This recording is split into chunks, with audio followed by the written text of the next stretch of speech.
Welcome back. This is Unit 1, Lesson 2, Measurement. So we're going to go ahead and get started and look at measurement and different units that we use in science and specifically chemistry. So let's talk about our different units. So if you take out your reference table for chemistry and you look at Table D on the front cover, they list a whole bunch of selected units. So units are going to be important because they're going to give our numbers meaning. They're going to help us better understand what the number is describing. This is why scientists use them all the time. So let's take a look at the first one on the chart.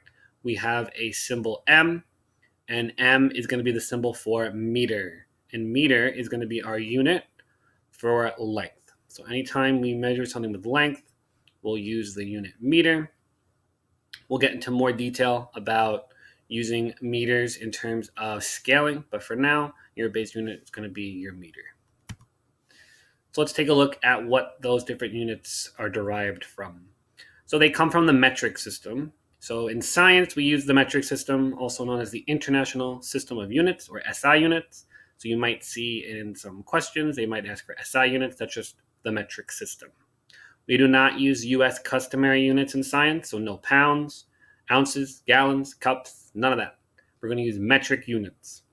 So let's take a look at the 7 different base metric units.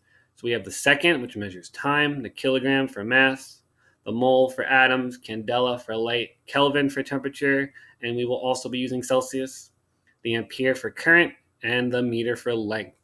Now in chemistry, we are going to focus on the meter, second, kilogram, mole, and Kelvin. Physics, you will be looking at ampere and candela. So we're only going to focus on 5 of these 7 this year in chemistry. So let's talk a little bit about metric prefixes. So this is sort of where our different scaling comes in when we talk about using metric units. So the prefix is going to indicate magnitude, meaning how big or small a number is in that particular unit. So all metric prefixes are to the power of 10. So if you look on your chart, this is also on the front cover of your reference table. You can see we have different prefixes. These are your most common prefixes. So if I measured something, let's say in seconds, I can also add a prefix, milli, to get millisecond. So let's say it's a really, really short amount of time. I might want to use a millisecond instead of a second. So with our metric prefixes, we have to use the unit that is best for what we are measuring. I have to figure out what unit's going to be best. So for that, you got to use your best judgment. So if I'm measuring something, let's say on a scale, if it's smaller, I might use grams, might use milligrams. If it's something larger, like if I were to measure a human, I would most likely use kilograms. So now let's talk about some rules. So rule number 1, no naked numbers. So all your numbers you write have to have units after them. So if you are given a question or solving some math, make sure that your final answer has a unit next to it. And number 2, no work, no credit. So make sure that when you are solving a math problem, you show work.